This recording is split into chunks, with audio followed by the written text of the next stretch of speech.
Talvez você não se lembre, mas em 2004 o governo brasileiro comprou um Airbus A319 todo executivo para substituir os antigos Boeing 707 que serviam à presidência até então na época. Essa eu quero ver petista e nacionalista explicar, porque eles adoram falar que devemos investir na indústria nacional.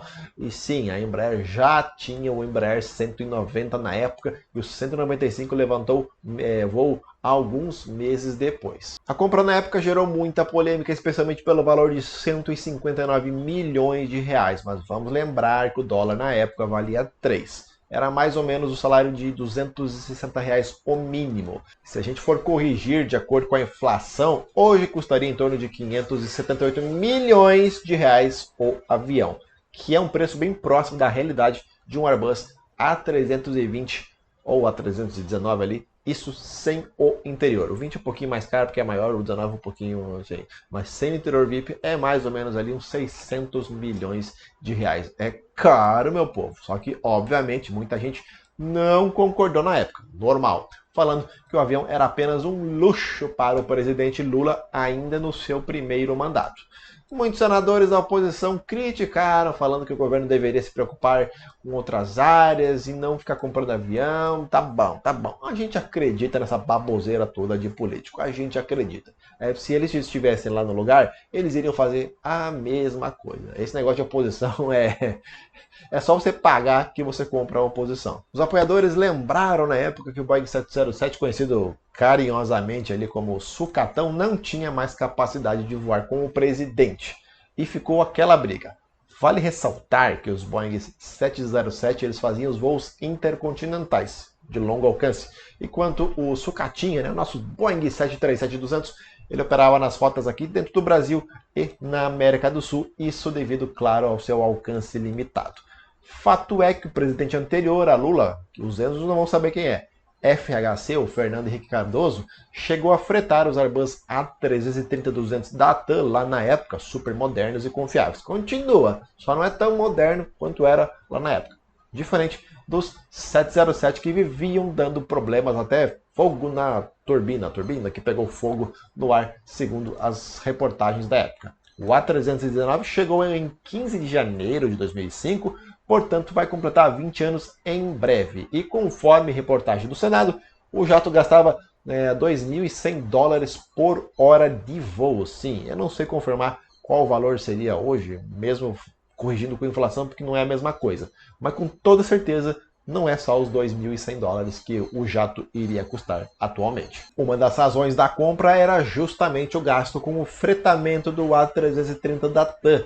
O valor era mais ou menos $12.000 por hora, portanto era 6 vezes mais barato e foi uma boa ideia então comprar o jato, mesmo ele custando $56 milhões na época. Outra razão era o alto custo de manutenção e taxas que poderiam ser cobradas na época e eram cobradas, visto que o 707 pagava mais devido a ser mais barulhento. Eu lembro de ter visto esses Boeing 707 muitas vezes lá em Curitiba voando e confirmo para vocês, o barulho era lindo, mas quem é fã de aviação? Só para quem é fã de aviação.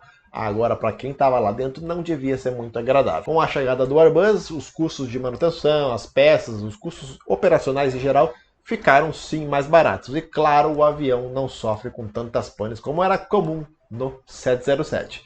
O A319 tem capacidade para 55 passageiros, contando com a tripulação. Claro que ele é todo executivo e preparado para o uso do presidente do Brasil em atividade. E provavelmente você entrou nesse vídeo para saber por que o Lula não comprou um Embraer. Pois é, então. Até hoje a Embraer não fabrica um avião com o tamanho e a capacidade de um Airbus A319.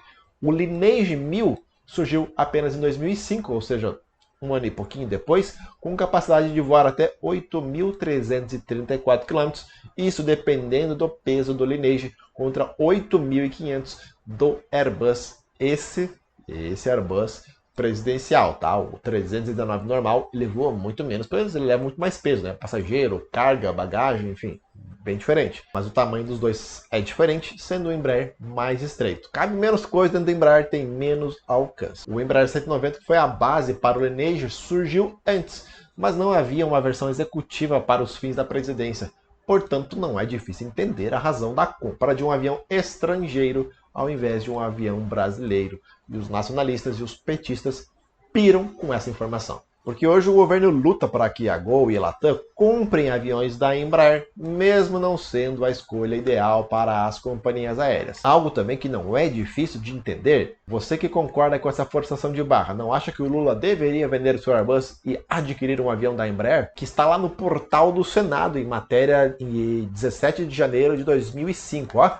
Os críticos da oposição do Airbus A319, no entanto, questionam o alto preço e argumentam que o jato da Embraer custaria a metade dos 56 milhões gastos no chamado Aerolula. Uma meia-verdade, a empresa brasileira não fabrica aviões com as especificações da encomenda do governo. Tais exigências, sublinhe-se, decorrem das necessidades dos voos internacionais do presidente, com específicos e rígidos equipamentos de segurança. Os aviões produzidos pela Embraer têm autonomia de no máximo 4.000 km, a metade da exigência do governo brasileiro. Não à toa, a própria empresa retirou a proposta de venda. Os Embraer 190, que atendem à presidência, chegaram somente no ano de 2009. Eu sei que tem Embraer na presidência, Enzo, não precisa deixar nos comentários. E são utilizados especialmente em voos aqui no Brasil, mas quem não se lembra que eles foram lá para a China buscar brasileiros durante a pandemia? Pois é, não tinha nem o A330 na FAB ainda naquela época, e a jornada para voltar da China foi quase uma epopeia. Deu certo? Deu. Cumpriu a missão? Cumpriu. Mas é muito claro que os aviões da Embraer não foram desenvolvidos para voos longos, ou seja, um Airbus A330 naquele caso viria da China, faria uma parada ali na Europa, pousaria direto aqui no Brasil. Acho que nem precisaria citar, mas eu vou citar aqui que a FAB também conta com alguns Embraer 135 e 145 executivos que já voavam do governo até mesmo antes do Lula se eleger a primeira vez em 2001. Menores tanto de tamanho como de alcance como de capacidade. Aviões literalmente para voos regionais. Difícil entender a razão do Lula não ter comprado um avião na época? Não. Difícil aceitar? Para muitas pessoas, sim. Vamos lembrar também que na época, 2001, a internet engatinhava. Até 2004, quando ele comprou, a internet estava começando a se desenvolver no Brasil. Não tinha toda essa informação descentralizada que nós temos hoje. É muito fácil você pesquisar o que aconteceu. Tanto que o portal do Senado lá tem notícias de 97 para cá. Ou seja, tem muita notícia interessante de aviação, muita briga dos políticos. Mas tá aí. Eu que sou petista, você sabe muito bem, eu voto no PT, eu concordei que o Lula comprou o avião lá em 2004. Fez muito bem. Agora, por que ele não troca? Aí eu já não sei. Claro, se você gosta do conteúdo aqui do canal, você pode deixar um like, você pode se inscrever, que não paga nada, não paga nenhum realzinho. Bastante conteúdo para vocês. Eu estou, acho que de férias agora, estou tirando umas férias, devo estar viajando no estado do Pará neste momento. Vai ser uma viagem bem quente, vamos falar assim, porque o estado do Pará é mais quente aqui que o Maranhão. Beleza? Até o próximo vídeo, gente. Tchau!